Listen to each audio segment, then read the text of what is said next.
As part of our Two Americas series, we're taking a look at parts of our community you may not know. In southeast Colorado Springs, there's concern over a lack of trees and how it could impact people in the neighborhood for years to come, which is why a local business is trying to give back.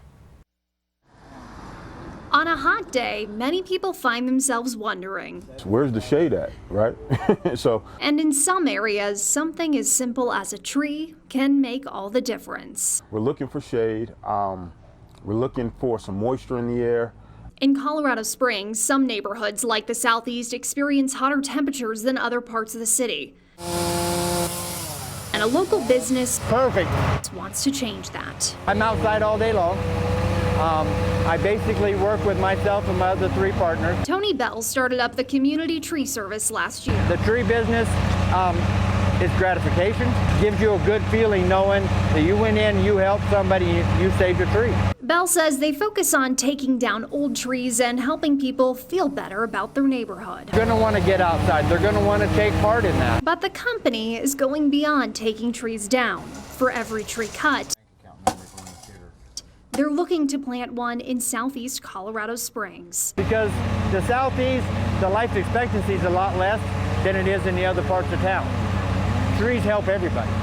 The lack of trees is something that can play into what's known as an urban heat island. Urban heat island is the phenomenon that built up urban areas. Cities are significantly hotter than the rural areas surrounding them. Karina McKendry is a professor at Colorado College. She and others conducted a study a couple of years ago on heat in Colorado Springs. Southeast Colorado Springs, as well as downtown, are the hottest parts of town. And there are a few factors contributing to this. And one is paved surfaces, so parking lots, roads, dark tar roofs. So areas that have a lot of pavement are going to be hotter than areas that don't. And related to that, the second main cause is a lack of vegetation. In southeast Colorado Springs, temperatures can be several degrees higher than other parts of the city, anywhere from 1 to 8 degrees. A study from the city and a CU Denver student showed 3.5 miles of Academy Boulevard in the southeast contained 120 acres of parking lots and a lack of trees and vegetation in the area. Definitely a problem that affects an entire city, but it doesn't affect everyone equally within the city. Researchers say heat islands impact lower income and communities of color more than other places, and it can have an impact on how long people live. Data shows neighbors in the southeast have a shorter life expectancy of about 16 years compared to other parts of the city. The more trees we get in the southeast, the better.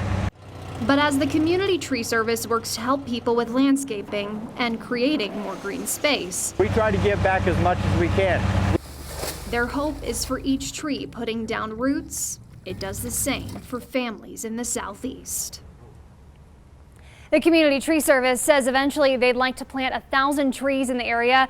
This is something that's also come up in city planning meetings and looking at possible solutions on how to mitigate the impacts of heat for these communities.